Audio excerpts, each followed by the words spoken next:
आज हम पढ़ेंगे क्लास सेकंड में सब्जेक्ट हिंदी ग्रामर यानी हिंदी व्याकरण। जैसे कि हमने पिछली क्लास में कल पढ़ा था जो चैप्टर नंबर फर्स्ट स्टार्ट किया था, उसमें अपन ने पढ़ा था भाषा की परिभाषा और भाषा के प्रकार, जिसमें दो प्रकार के पढ़े थे अपने, मौखिक भाषा और लिखित भाषा। और ये भी हमने साथ में पढ़ा था कि हमारी जो मातृभाषा और राष्ट्रभाषा कौन सी है। तो मैंने जो कल आपको होमवर्क दिया वो आपने अपनी नोट्स बुक में कर लिया होगा। तो आज अपन इसी चैप्टर के नेक्स्ट जो अपने आधा तो अपने कंप्लीट कर लिया था और आगे अपन अभी नेक्स्ट करते हैं। तो यहाँ तक अपन ने चैप्टर पेज नंबर 6 पे लिखित और मौखिक और लिखित लिखा हुआ है, यहाँ तक अपन ने कंप्लीट कर लिया था। और अपन ने ये भी पढ़ लिया था कि हिंदी हमारी मातृभाषा है और ये हमारी राष्ट्रभाषा भी है। तो अब अपन स्टार्ट करते हैं। तो यहीं से स्टार्ट करते हैं पेज नंबर 6 से। हिंदी हमारी मातृभाषा है, यह हमारी राष्ट्रभाषा भी है। इसी प्रकार हम अन्य भाषा के रूप में अंग्रेजी का भी अध्ययन करते हैं। जैसे अपन स्कूल में जो हिंदी के साथ साथ इंग्लिश सब्जेक्ट का भी जैसे पढ़ते हैं। तो जो एक बॉक्स दिया हुआ है, इसमें लिखा हुआ है संसार में बहुत से देश हैं। अपने संसार में बहुत से देश हैं, उनमें अलग अलग भाषाएं बोली जाती है। मतलब हर एक कंट्री, हर एक जो कंट्री है उसमें अलग अलग तरह से भाषा बोली, जैसे अंग्रेजी, चीनी, फ्रेंच, जर्मन, अरबी आदि। हमारे देश में हिंदी भाषा के अतिरिक्त भी अनेक भाषाएं बोली जाती है। मतलब हमारे जो भारत है, हमारे भारत में हिंदी के साथ साथ अदर लैंग्वेज भी बहुत सारी बोली जाती हैं। देश में बोली जाने वाली कुछ प्रमुख भाषाएं निम्नलिखित हैं, जो आपको टेबल्स बनाया हुआ है और उसमें लिखा हुआ है। तो सबसे पहले टेबल्स में जो लिखा हुआ है वो लिखा हुआ है भाषा का नाम और राज्य जिसमें बोली जाती है। तो सबसे पहले देते हैं अपन हिंदी। तो हिंदी कौन से राज्य में बोली जाती है वो अपन आज सीखेंगे। तो सबसे पहले उत्तर प्रदेश में हिंदी बोलते हैं, हरियाणा में हिंदी, उत्तराखंड में हिंदी भाषा बोली जाती है, मध्य प्रदेश में हिंदी भाषा बोली जाती है, बिहार में हिंदी भाषा बोली जाती है और राजस्थान के अलावा कई और राज्यों में भी हिंदी बोली जाती है। नेक्स्ट है पंजाबी। जैसे पंजाबी, पंजाब, तो पंजाबी भाषा पंजाब में बोली जाती है। गुजराती है जो गुजरात में बोली जाती है। मराठी है वो महाराष्ट्र में बोली जाती है। बंगला है वो पश्चिम बंगाल में बोली जाती है।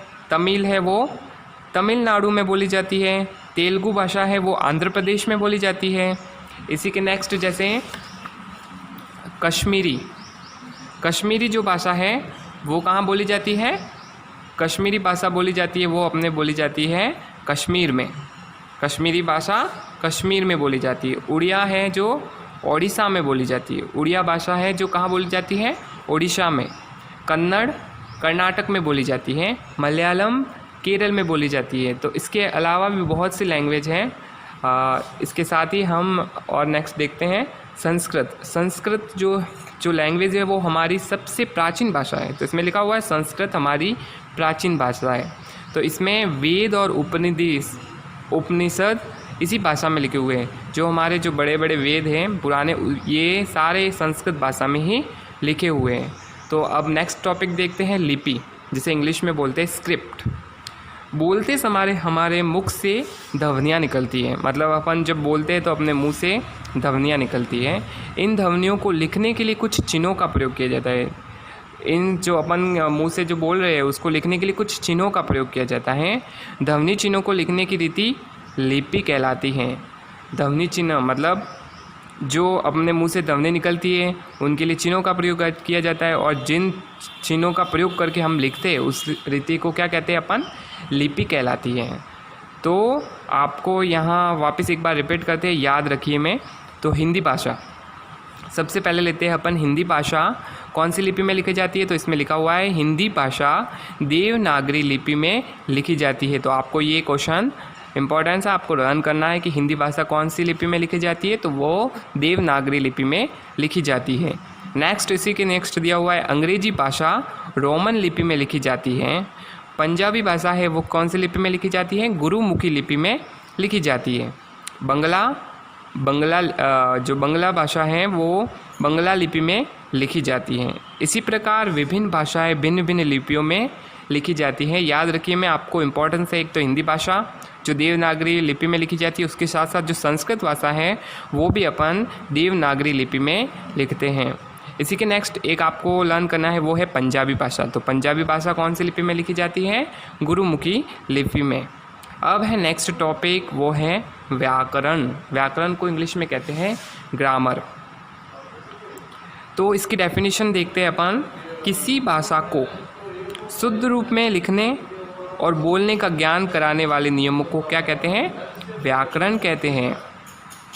मतलब कि आपको अगर शुद्ध रूप में लिखना है या शुद्ध रूप में बोलना है तो आपको व्याकरण का नॉलेज होना बहुत ज़रूरी है।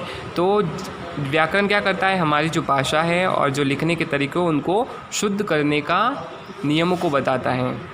आगे पिछले वीडियो में आपने पढ़ा भाषा में वाक्य होते हैं और वाक्य किससे बनते हैं? शब्दों से बनते हैं। परंतु वाक्य में प्रत्येक शब्द की निश्चित जगह होती है। शब्दों को कहीं भी रख देने से अथवा अनुपयुक्त शब्द लिख देने से वाक्य अशुद्ध बन जाता है। मतलब कि जो वाक्य अपन बोल रहे हैं उसमें भी प्रत्येक शब्द का निश्चित स्थान होता है, उसको सही जगह पर रखना पड़ता है। तो नीचे लिखे वाक्यों को ध्यानपूर्वक पढ़िए। इसमें अशुद्ध वाक्य दिया हुआ है और शुद्ध वाक्य। तो सबसे पहले एक लड़का है जिसका नाम लिखा हुआ है सोनू गाती है। ये जो लड़का है, लड़के का नाम है सोनू। ओके, तो आप समझना मत कि ये लड़की है। सोनू किसका नाम है? लड़के का। तो सोनू गाती है, तो सोनू गाती है तो गलत क्वेश्चन है, जो गलत बोल रहे हैं। तो सोनू तो क्या करता है? गाता है। तो इसका सही शब्द हुआ सोनू गाता है। रचना पढ़ती लिखती और, तो ये भी सेंटेंस पूरा गलत है। तो रचना क्या करती है? पढ़ती है और लिखती हैं। तो रचना पढ़ती और लिखती हैं। हम खाना खाए, ये तो पूरा सेंटेंस गलत है। तो इसका सही शब्द होगा हमने खाना खाया। तो नेक्स्ट जैसे दो सेंटेंस और दिए हुए हैं।